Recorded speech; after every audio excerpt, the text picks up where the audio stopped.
Hislerimi sana açıkça anlatabilseydim, sana deli gibi aşık olduğumu söyleyebilseydim. Göz göze geldiğimiz o anda sanki dilim tutuldu bir anda, konuşamadım karşında. Oysa bütün cesaretimi toplayıp sana gelmiştim. Senin için çarpan şu kalbi gör istemiştim.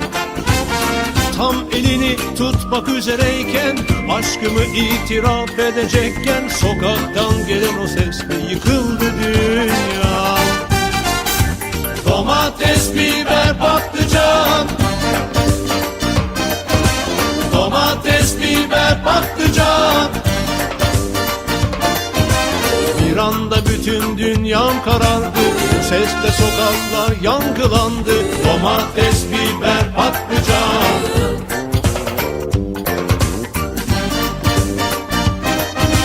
Domates, biber, patlıcan. Domates, biber, patlıcan. Bir anda bütün dünyam karardı, bu sesle sokaklar yankılandı. Domates, biber, patlıcan. Şimdi benden çok uzaklardasın, biliyorum. Belki bir gün dönersin diye dualar ediyorum. Seni bir daha görsem yeter, İnan ki bu bir ömre bedel. Yeter ki bitmesin bu rüya. Nereye gitsem, ne yana baksam hep seni görüyorum.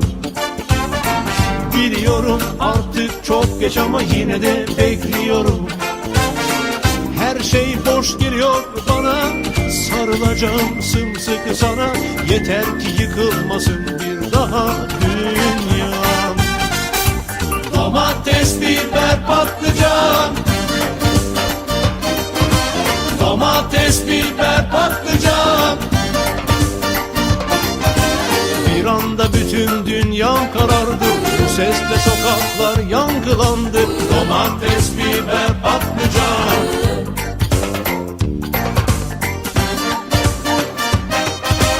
Domates, biber, patlıcan. Domates, biber, patlıcan. Bir anda bütün dünyam karardı, bu sesle sokaklar yankılandı. Domates, biber, patlıcan.